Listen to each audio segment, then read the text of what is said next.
حبيبك خير الخلق كلهم محمد سيد الكونين والثقلين. الحمد للہ رب العالمین والصلاة والسلام علی سید الانبیاء والمرسلین اما بعد فاعوذ باللہ من الشیطان الرجیم بسم اللہ الرحمن الرحیم.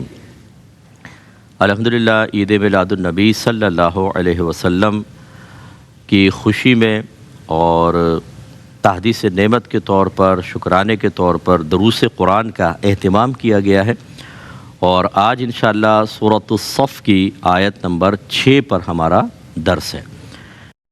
اللہ تعالیٰ نے ارشاد فرمایا کہ وَإِذْ قَالَ عِيسَى ابْنُ مَرْيَمَ، اور اے حبیب یاد کیجئے کہ جب کہا عیسیٰ بن مریم نے یا بنی اسرائیل، اے بنی اسرائیل، انی رسول اللہ، بے شک میں اللہ کا رسول ہوں، الیکم، وہ اللہ کا رسول جو تمہاری طرف بھیجا گیا ہے، مصدقاً، اس حال میں کہ تصدیق کرنے والا ہے، لما بین یدیہ، اس کی جو میرے سامنے ہے، من التورات یعنی تورات، ومبشراً، اور اس حال میں کہ بشارت دینے والا ہے یا میں بشارت دینے والا ہوں، برسول، اس رسول کی، یاتی من بعدی، جو میرے بعد آئے گا، من بعد اسمہ احمد، جو میرے بعد آئیں گے اور ان کا نام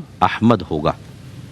فلما، اللہ تعالیٰ فرماتا ہے، یہ عیسیٰ علیہ السلام کا کلام ختم ہوا، اللہ فرماتا ہے کہ فلما جاءہم بالبینات، پھر جب وہ رسول تشریف لائے ان کفار کے پاس واضح نشانیوں کے ساتھ، قالوا، تو انہوں نے کہا، ھذا سحر مبین، کہ یہ تو کھلا جادو ہے. تو اس میں اللہ تبارک و تعالی نے حضرت عیسیٰ علیہ السلام کا ایک قول نقل فرمایا جو آپ نے بنی اسرائیل کے سامنے بیان فرمایا تھا. تو ارشاد فرمایا کہ سب سے پہلے تو وہ اذ ہے، اذ، اور جب یہ اذ آتا ہے، اس کو ٹیکنیکل زبان میں مفعول فیہ کہتے ہیں، اور اس کے لیے کوئی نہ کوئی فعل ورب چاہیے ہوتا ہے جس سے اس کا تعلق ہوتا ہے. تو عمومی طور پہ مفسرین یہاں اذکر فعل یا ورب پوشیدہ مانتے ہیں. اذکر کا مطلب یاد کیجئے. تو کس کو کہہ رہا ہے اللہ تعالیٰ یاد کیجئے؟ تو ان کے فاعل جو ہیں اذکر کا، وہ نبی کریم صلی اللہ علیہ وسلم ہوتے ہیں. اب یہ بڑی حیرت انگیز چیز ہے کہ نبی کریم صلی اللہ علیہ وسلم تو بعد میں تشریف لائے، لیکن اللہ تعالیٰ کیا فرما رہا ہے؟ اے حبیب یاد کیجئے جب عیسیٰ نے یہ فرمایا. اس کا مطلب ہے کہ یہ گواہ بنا رہا ہے اللہ تعالیٰ ان سابقہ واقعات پر. اور بھی اس کی توضیح تشریح ہے لیکن وہ بہت طویل ہو جائے گی اور اس پہ پھر دلائل دینے ہوں گے. تو اس لیے اتنا بس سمجھیں کہ اللہ تعالیٰ نے اپنے حبیب کو پرانی چیزیں یاد کروائی ہیں. یاد کیجئے جب ایسا ہوا تھا، یاد کیجئے جب ایسا ہوا تھا.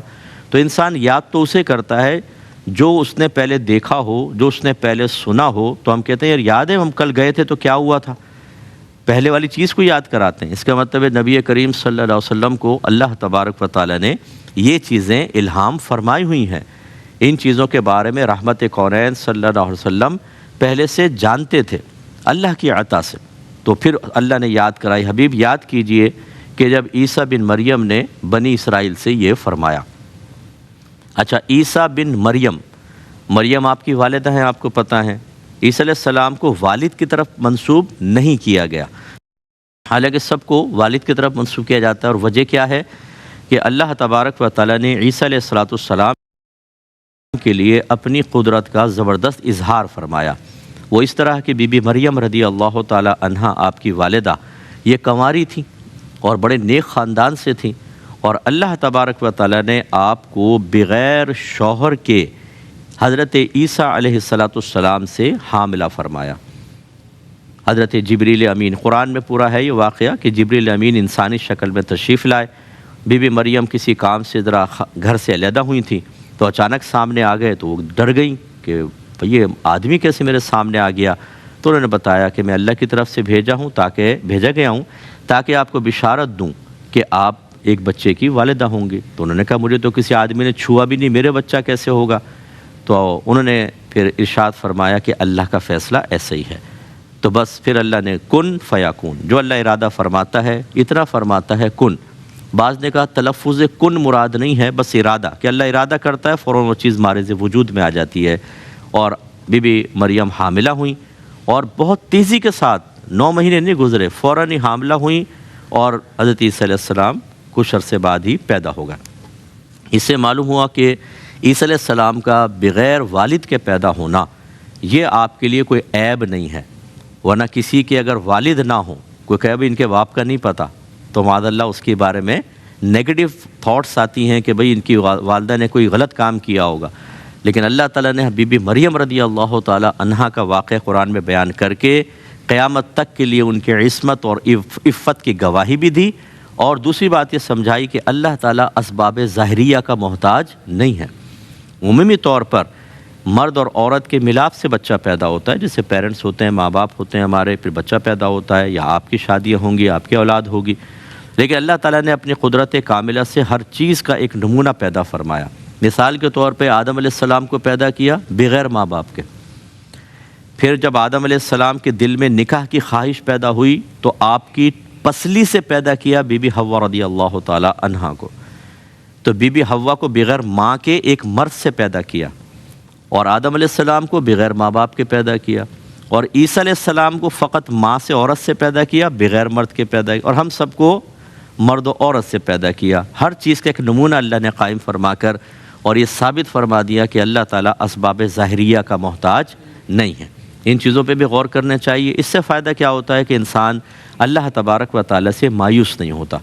کہ ہمارے گھروں میں عمومی طور پہ جو خاص طور پہ خواتین، مردوں کے اندر بھی ہے لیکن میں نے بہنوں میں زیادہ یہ چیز دیکھی ہے کہ کوئی مسئلہ ہو گیا، پتہ نہیں کیسے حل ہوگا، ڈپریسڈ ہو جائیں گی۔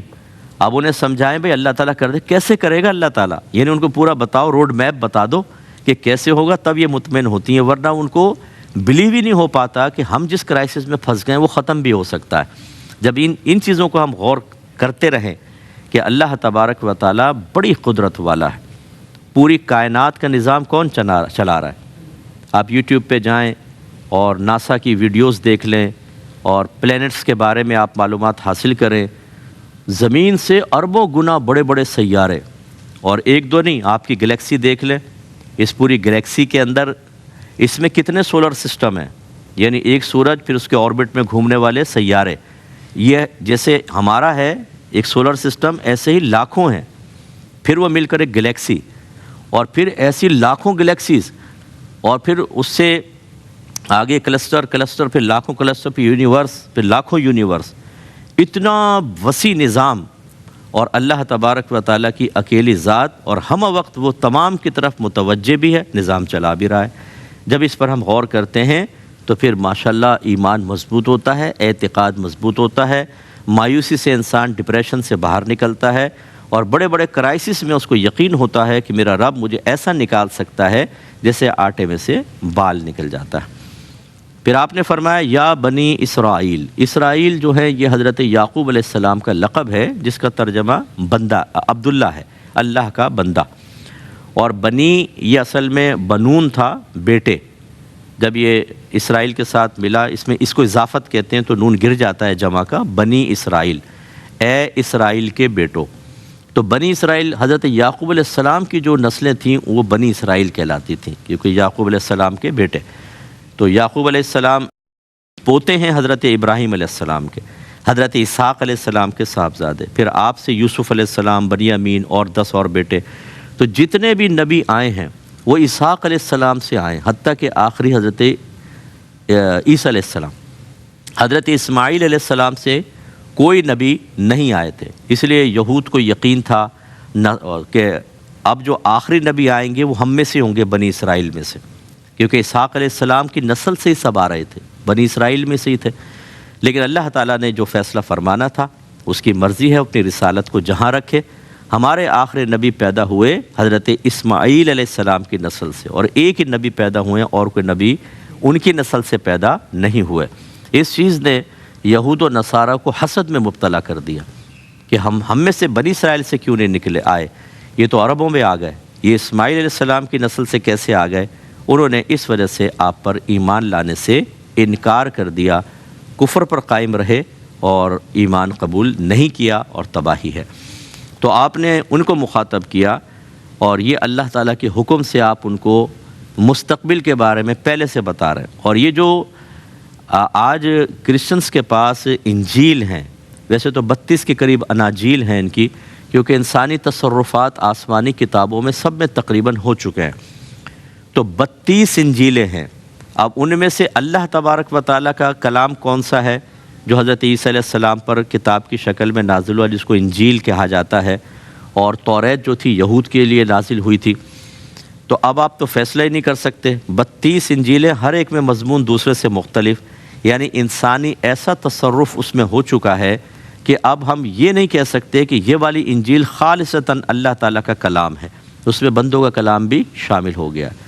لیکن اب بھی اگر آپ انجیل دیکھیں گے تو بہت سی میں یہ والی بشارت اب بھی موجود ہے کہ ایک نبی میرے بعد آئیں گے جن پر تمہیں ایمان لانا ہے۔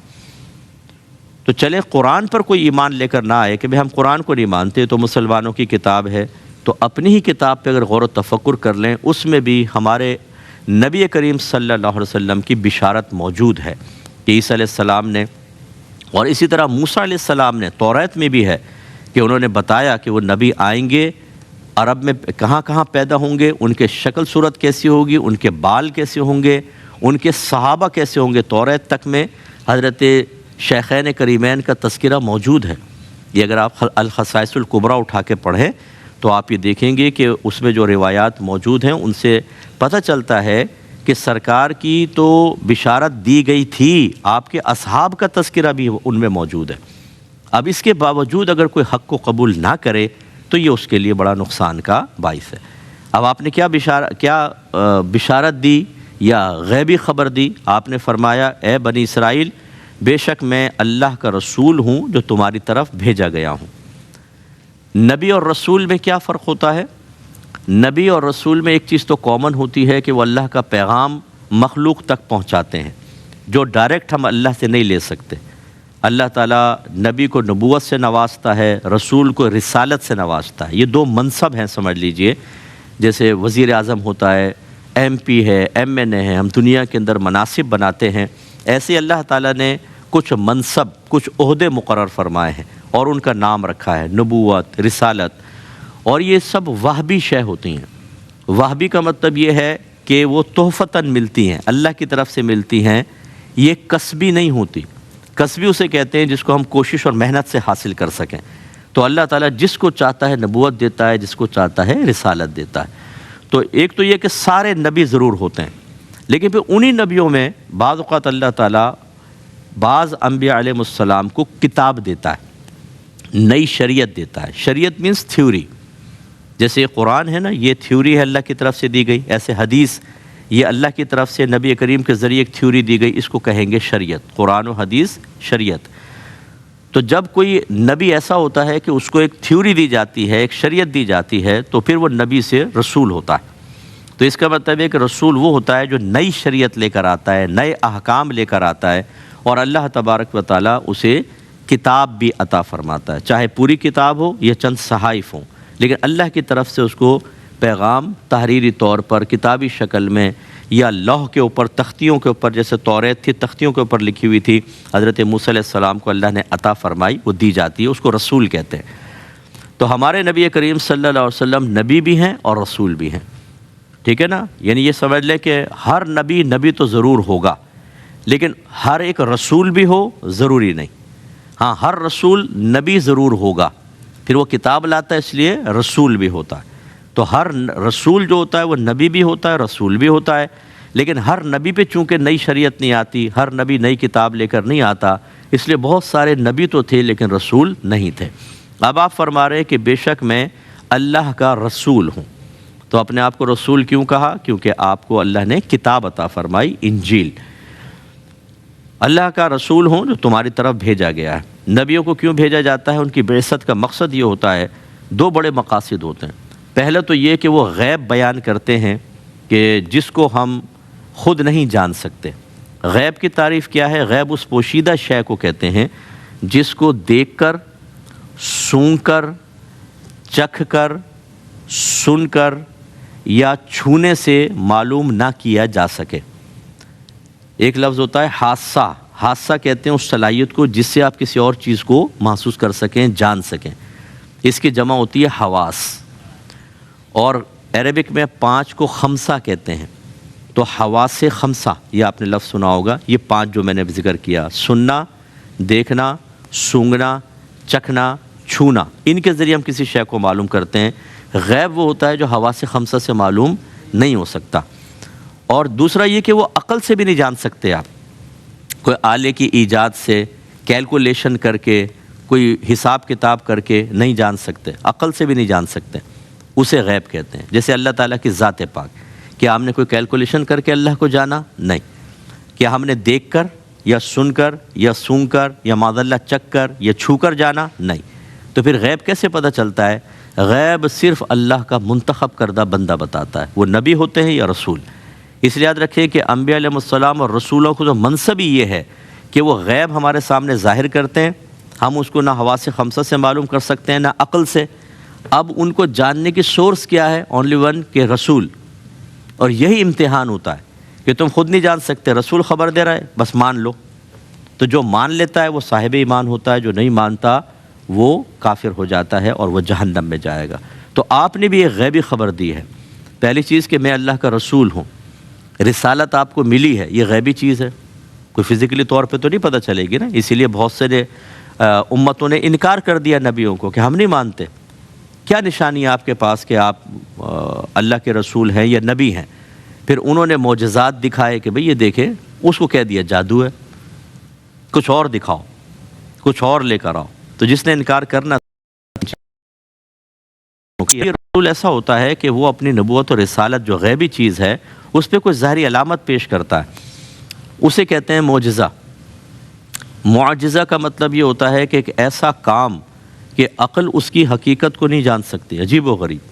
جیسے نبی کریم نے اپنی انگلیوں سے پانی کے چشمے جاری کیے، اب انگلیوں سے تو بلڈ نکل سکتا ہے، پانی کے چشمے، اور اتنا کہ 1000 کے قریب صحابہ کرام نے پانی پیا، اپنے جانوروں کو پلایا، وضو کیا، غسل کیا، اپنے برتن بھر لیے، پھر بھی وہ پانی جاری ہے۔ اور سرکار نے برتن سے ہاتھ دست اقدس نکالا تو اتنا صحیح پانی باقی۔ ایسی کھانا بڑھانے کے معجزات سرکار نے دکھائے۔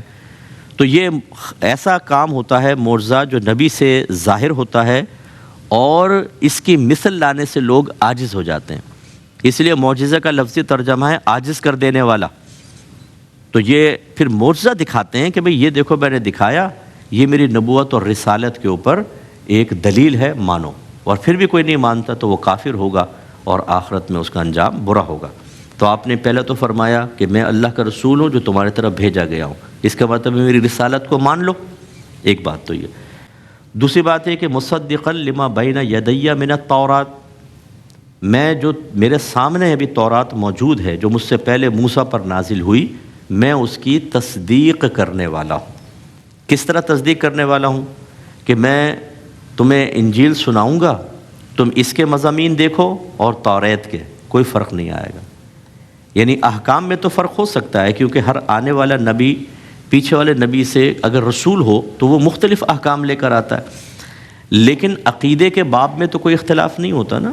ہر نبی شرک کی نفی کرے گا، توحید کا اقرار کرے گا، فرشتوں کے بارے میں بتائے گا، جنوں کے بارے میں بتائے گا، جنت کے بارے میں، دوزخ کے بارے میں، آخرت کی خبر دے گا اور دیگر چیزیں۔ تو آپ نے فرمایا جو میں تمہیں چیزیں بیان کروں گا تم دیکھو توریت کے اندر موجود ہیں۔ یہ اس بات کی علامت ہوگی کہ مجھے اللہ تبارک و تعالی نے توریت کے مضامین کے ساتھ بھیجا ہے اور ایک نئی کتاب بھی دی ہے۔ تو یہ دلیل ہے اس بات کی کہ ایک تو میری پیدائش ہی بہت بڑا معجزہ ہے کہ میں بغیر باپ کے صرف ماں سے پیدا کیا گیا۔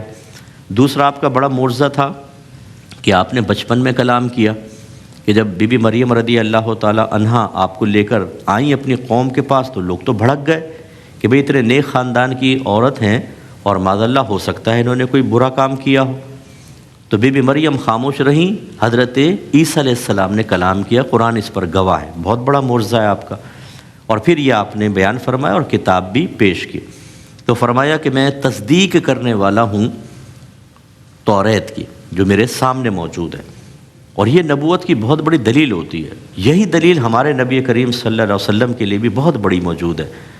آپ نے 40 سال تک نہ کوئی کتاب ہاتھ میں لی، نہ آپ نے کوئی قلم اٹھا کے لفظ لکھا، نہ آپ نے کوئی استاد بنایا، اور نہ آپ اہل کتاب جو یہود نصارہ کسی کے پاس نہیں گئے. آپ 40 سال تک نہ کوئی استاد، نہ کتاب، نہ کچھ لکھا، نہ اہل کتاب کے پاس گئے. 40 سال کے بعد آپ نے اعلان نبوت فرمایا اور وہ باتیں بیان فرمائیں جو توریت میں بھی تھیں اور انجیل میں بھی تھیں. یہود بھی جانتے تھے ان باتوں کو اور عیسائی بھی جانتے تھے. یہ نبی کی نبوت کی دلیل تھی کہ جب نبی کریم اہل کتاب کے پاس بھی نہیں بیٹھے، ورنہ لوگ کہہ دیتے نا کہ وہ ان سے سن کر بیان کر رہے ہوں گے، لیکن سرکار کبھی نہیں بیٹھے ان کے ساتھ، ان کی صحبت میں نہیں رہے، کوئی کتاب کبھی نہیں پڑھی، اور پھر یہ شخص ان کتابوں کی خبر دے رہا ہے جس کو اس نے کبھی بھی نہیں پڑھا، تو اس کا مطلب ہے کہ یہ اللہ کے رسول ہے. یہ بہت بڑی دلیل تھی.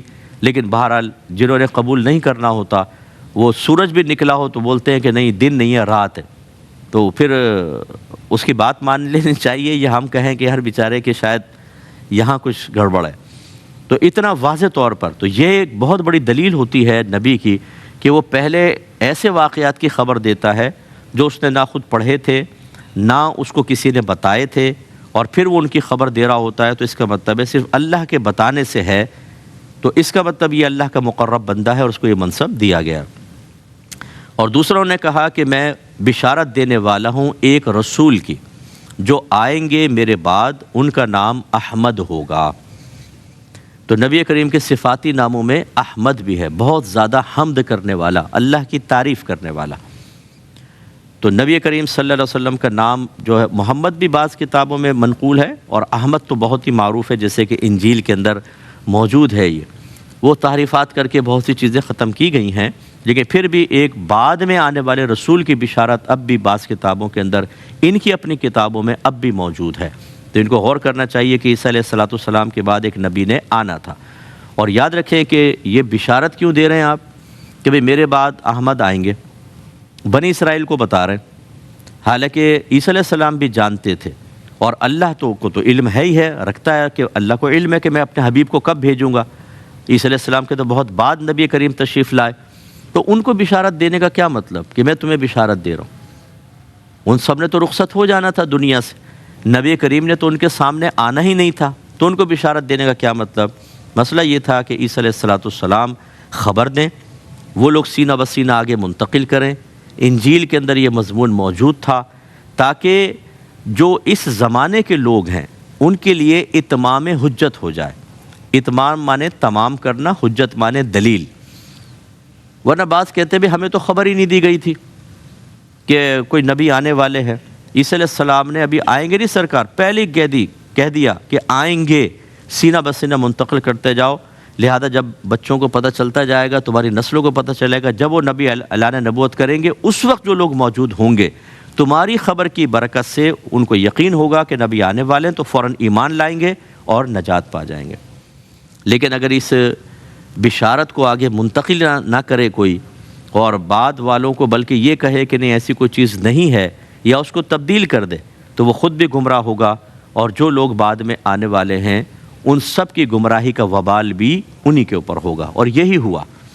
نبی کریم صلی اللہ علیہ وسلم کی بخاری کی روایت ہے، یہ مشکات کے اندر ذکر کی گئی ہے، خاص طور پر ہے، اور دیگر کتب ستہ کے اندر بھی موجود ہے کہ نبی کریم نے ارشاد فرمایا کہ جو بھی یہودی یا عیسائی جو کچھ میں اللہ کی طرف سے لے کر آیا ہوں اس کے بارے میں سن لے، جان لے، اور پھر وہ مجھ پر ایمان لے کر نہ آئے، تو اس کا ٹھکانہ دوزخ ہوگا. کیونکہ یہ بشارتیں سب دے دی گئیں، پہلے بتا دیا گیا کہ آخری نبی تشریف لائیں گے. تو اب یاد رکھیں کہ ہمارے نبی پر ایمان لائے بغیر نجات ممکن نہیں ہے. یہود و نصارہ کو اہل کتاب کیوں کہتے ہیں؟ کیونکہ یہ کتاب والے ہیں، ٹھیک ہے نا. ان کو توریت ملی، یہود کو، عیسائیوں کو انجیل ملی، تو اہل کتاب کہلاتے ہیں. جو اہل کتاب اپنے زمانے میں فوت ہو گئے، ان کتابوں پہ ایمان رکھتے تھے نبی پر، وہ تو جنتی ہوں گے، کیونکہ وہ تو اس ٹائم یہی ریکوائرمنٹ تھی نا. لیکن جب اگلا رسول کوئی آ جاتا ہے اس وقت جو موجود ہوں، تو پچھلی کتاب اور نبی پر تو ایمان رکھنا ہی ہوگا، لیکن اب نجات کے لیے ذریعہ کیا ہے؟ ان نبی پر بھی ایمان لانا۔ تو اب ان کے لیے ایک آزمائش بنی، ان کے جو بڑے تھے انہوں نے حسدن کہ اسحاق علیہ السلام کی نسل سے نبوت اسماعیل علیہ السلام کی نسل میں چلی گئی، وہ ایمان لے کر نہیں آئے، اپنا نقصان کیا۔ پھر انہوں نے کتابوں میں تحریفات کیں، یہ اپنا نقصان کیا، تبدیلیاں کر لیں، بعد والے گمراہ ہو گئے۔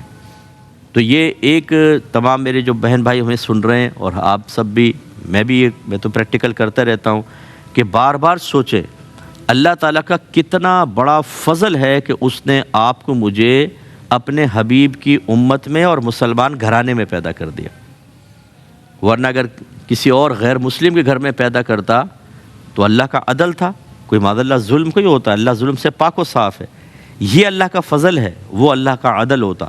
اور ہو سکتا ہے کہ ہم ان بشارتوں کو معاف کر دینے کی بنا پر ہم نبی کو نبی تسلیم نہ کرتے اور آخرت میں تباہ و برباد ہو جاتے۔ اس لیے اچھی طرح سننے والے بھی اور آپ سب ذہن میں رکھیں عیسیٰ علیہ السلام کیوں بشارت دے رہے ہیں؟ اگر تو ہمارے نبی پر ایمان لانا یہ کوئی ضروری نہ ہوتا تو بشارت دینے کی کوئی ضرورت نہیں تھی، یہ تو خبر دی گئی وہ آئیں گے، ان پر ایمان لانا ہوگا، سوائے نہیں ہے۔ تو لہٰذا معلوم یہ ہوا کہ اگر کوئی عیسیٰ علیہ السلام یا موسیٰ علیہ السلام پر ایمان رکھتا ہے لیکن ہمارے نبی پر ایمان لے کر نہیں آئے گا تو اس کا ایمان ناقص ہی رہے گا اور وہ آخرت میں قابل گرفت ہوگا، وہ نان بلیورز میں شمار ہوگا۔ اور فرمایا کہ فلما جاءہم بالبینات قالوا ھذا سحر مبین، لیکن اللہ تعالیٰ فرماتا ہے کہ پھر جب ہمارے حبیب دنیا میں تشریف لائے، وہ رسول تشریف لے آئے تو ان کے زمانے والوں نے، کفار قریش نے کیا کہا؟ یہ جو کچھ لے کر آئیں کیا ہے؟ سحر مبین، یہ تو واضح جادو ہے۔ قرآن کو کہا کہ یہ واضح جادو ہے، یہ تو شعر ہے، کبھی سحر بتایا، اور کبھی نبی کریم صلی اللہ علیہ وسلم کے معجزات دیکھنے کے بعد اس کو جادو سے تعبیر کر دیا۔ خلاصہ کلام کیا ہوا کہ جب اللہ تبارک و تعالیٰ کسی کو ہدایت دینا چاہتا ہے تو آپ یہ دیکھیں کہ بہت سارے غیر مسلم از خود قرآن کا مطالعہ کر کے ایمان لے آتے ہیں، اور جب اللہ تبارک و تعالیٰ کسی سے اپنی رحمت کو ہٹا لیتا ہے، تائید غیبی کو ہٹا لیتا ہے، تو تمام تر علامات اور نشانیاں دیکھنے کے باوجود انسان گمراہ ہو جاتا ہے اور تباہ ہوتا ہے۔ نبی کریم صلی اللہ علیہ وسلم کا تو چہرہ اقدس ہی ایسا تھا کہ غیر مسلم کی نگاہ پڑتی تھی نا، وہ زبان سے اقرار نہیں کرتے تھے لیکن اپنے نجی محفلوں میں کہتے تھے کسی جھوٹے کا چہرہ نہیں ہو سکتا، اتنا نور اللہ نے رکھا تھا۔ پھر معجزات، پھر غیبی خبریں، بنی اسرائیل کے واقعات سرکار بیان فرما رہے ہیں، کبھی اہل کتاب کے پاس نہیں گئے تو اللہ نے بتائے ہوں گے۔ پھر قرآن، بس یہ آخری بات آپ توجہ کریں کہ جب سرکار آئے تو واضح نشانیاں لے کر آئے، معجزات، اور ایک بڑی نشانی کیا کہ 40 سال تک سرکار عربوں سے بات کر رہے تھے نا، قریش سے باتیں کرتے تھے، لیکن کسی نے تعجب کا اظہار نہیں کیا، وہ عام کلام تھا۔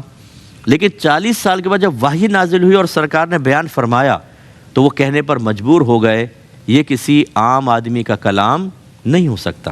قرآن کی بلاغت ایسی ہے، اگر آپ پڑھیں نا حدیث، کیونکہ آپ پہ شاید ہر ایک نے باقاعدہ درس نظامی نہیں کیا ہوگا، لیکن اگر آپ پڑھیں تو آپ واضح سے عربک میں فرق دیکھیں گے۔ حدیث کی عربک انتہائی ہارڈ ہے اور قرآن کی عربک انتہائی آسان اور زبان پہ بڑی سہل۔ تو وہ حیران ہو گئے اور ان کو اس کو ماننا چاہیے تھا کہ 40 سال تک جو شخص تمہارے سامنے کلام کر رہا ہے اس نے ایسا کبھی کلام نہیں کیا، لیکن 40 سال کے بعد وہ کہہ رہا ہے یہ اللہ کا کلام ہے، اور تم بھی جب اس کو سن رہے ہو تو کہہ رہے ہو کہ انسان کا کلام نہیں ہو سکتا، اس کی مثل ہم نہیں لا سکتے، تو اس کا مطلب وہ نبی ہے، ایمان لانا چاہیے تھا، لیکن کیا کہا؟ سحر مبین۔ تو اب یہی ایک جو ہے نا تھوڑی سی خرابی آج کے مسلمان میں بھی پیدا ہو گئی، اسے سمجھایا جاتا ہے کہ دیکھو قرآن ہے، حدیث ہے، نبی ہیں، تم عمل کی طرف آؤ، نیکی کی طرف آؤ، گناہوں کو چھوڑو، حرام کو چھوڑو، حلال کی طرف آؤ، لیکن وہ اس کو تسلیم کرنے کے لیے تیار نہیں ہوتا، زبان سے انکار نہیں کرتا ورنہ تو کافر ہو جائے گا، لیکن عملی انکار کرتا ہے۔ بتایا جاتا ہے بھی قبر کو جنت کے باغوں میں سے ایک باغ بناؤ، میدان معاشر میں عزت والے کام کرو، جنت پہ جانے والے کام کرو، سب چیزوں کا یقین ہے، لیکن اس کے لیے آدمی عمل نہیں کر رہا۔ اس کا مطلب ہے کہ اللہ تبارک و تعالیٰ کی وحدانیت ملی، اس کی قدرت حاصل ہوئی، اس کا یقین حاصل ہوا، نبی باکمال ملے، اسلام باکمال ملا، قرآن باکمال کتاب ملی، لیکن آج کا مسلمان باکمال بننے کے لیے تیار نہیں۔ اس کا مطلب ہے کچھ حصہ ہم نے کفار کی عادات کا لے لیا ہے، جس سے ہمیں باہر نکلنا چاہیے۔ اللہ تعالی ہمیں عمل اور سمجھ کی توفیق عطا فرمائے۔ کوئی کویسچن کرنا ہو تو آپ کر لیجیے۔ السلام علیکم ورحمۃ اللہ۔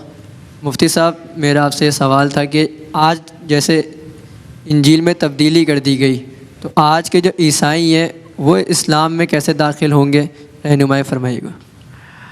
اچھا کویسچن ہے۔ دیکھیں، مسئلہ یہ ہے کہ یہ اب ہماری ذمہ داری ہے کہ ہم قرآن کی تعلیمات کو اور حدیث کی تعلیمات کو دلائل کے ساتھ بیان کریں۔ جیسے ابھی ہم نے بات بیان کی کہ ہمارے نبی کریم صلی اللہ علیہ وسلم نے کبھی لکھا نہیں، کوئی کتاب نہیں پڑھی، اہل کتاب کے پاس نہیں بیٹھے، اور یہ تمام چیزیں غیر مسلم بھی جانتے ہیں۔ جب ہمارے نبی کی سیرت پڑھتے ہیں، وہ لوگ ہسٹری پڑھتے ہیں، دیکھتے ہیں باقاعدہ۔ دیکھیں نا، موویز بنی ہیں تو کیسے بن گئی؟ کچھ تو ان لوگوں نے اپنی جو چیزیں تھیں وہ، اور کچھ ہماری کتب کی اسٹڈی کی، پوری زندگی سرکار کی دیکھی، جو 20 گریٹسٹ مسلم پرسنس کا جمع کیا ہے، عظیم ترین انسان، ان میں سب سے پہلے نبی کریم صلی اللہ علیہ وسلم کو ہم نے تو نہیں رکھا، ان لوگوں نے رکھا ہے نا۔ ہمارے تو سرکار ہے ہی ہیں، ہم تسلیم کرتے ہیں، انہوں نے رکھا ہے۔ اس کا مطلب یہ ہے کہ اب ضرورت اس بات کی ہے کہ ہم یہ دلائل ان کے سامنے پیش کریں اور انہی کی لینگویج میں پیش کریں اور عقلی دلیلوں کے ساتھ پیش کریں، ان کی کتب کے حوالوں کے ساتھ پیش کریں، ٹھیک ہے نا۔ تو جب یہ کریں گے، کچھ لوگ اپنے اس منصب کو اور کر رہے ہیں بہت سارے، لیکن پھر بھی اس میں ویسا کام نہیں ہو رہا جس سے ہونا چاہیے۔ خصوصاً جو ہمارے ینگسٹرز ہیں، جو اچھے پڑھے لکھے ہیں، لینگویجز پہ ان کو عبور حاصل ہے، ان کو چاہیے کہ وہ اپنے اسلام کی اسٹڈی کریں، یا جو پہلے سے ہی علماء نے کام کیا ہوا ہے کہ اسلام کی حقانیت کے دلائل اور دوسرے کے اعتراضات کے جوابات سب یہ مل جائیں گے آپ کو، انٹرنیٹ پر مل جائیں گے، تحریری شکل میں، تقریری شکل میں، مناظروں کی شکل میں۔ اس سے مواد نکال کر احسن طریقے سے غیر مسلمین تک پہنچائیں تاکہ وہ اسلام کی طرف مائل ہوں۔ وہ جب دیکھیں گے، اور ایک آسان سی دیکھیں بات آپ کہہ سکتے ہیں کہ کسی بھی نبی کی زندگی مبارکہ محفوظ نہ رہی، ان کے متبعین نے جمع نہیں کی۔ ہمارے نبی کی ایک ایک چیز، اگر ناخن بھی کاٹے ہیں تو لکھ دیا گیا۔ پچھلی کوئی بھی آسمانی کتاب دکھا لیں کہ انسانی دسترس سے محفوظ ہو، قرآن آج بھی محفوظ ہے۔ پچھلا کوئی بھی دین ایسا بتا دیں جو زندگی کے ہر شعبے کے بارے میں مکمل تعلیمات فراہم کر رہا ہو۔ ہمارا مذہب اسلام ہر شعبے کے بارے میں تعلیم دیتا ہے، تو پھر کامل کون سا ہوا؟ تو انگریز کامل کی طرف ہی آتے ہیں، غیر مسلم، بلکہ ہر فطرت انسانی کا تقاضا ہے کہ وہ کامل و اکمل کی طرف آتا ہے۔ آپ ایک چیز خریدنے جاتے ہیں، جس مارکیٹ سے آپ کو سب چیزیں مل جائیں، مثلا چند چیزیں لینے جائیں گے، یا ایک دکان لے لیں، ایک سپر مارکیٹ دیکھ لیں، آپ اسی میں داخل ہوں گے۔ اگر آپ ایک دکان پر جائیں، ایک مل جائے چیز اور 3 چیزیں نہ ملیں، آپ کو کوفت ہوگی کہ یار، پھر پتہ چلے ساری اس دکان پہ آپ اسی سے خریدیں گے۔ فطرت انسانی کا تقاضا ہے کہ جہاں سے سب چیزیں حاصل ہوتی ہیں انسان ادھر ہی جاتا ہے۔ ہمارا مذہب اسلام، ہمارے نبی کی زندگی، سرکار کی تعلیمات اتنی کامل و اکمل ہیں اور اتنا شعبہ ہائے، تمام شعبہ ہائے زندگی کو گھیرنے والی ہیں۔ کوئی دین، کوئی مذہب ایسا آپ کو نظر نہیں آئے گا، سب سے کامل و اکمل یہی مذہب ہے۔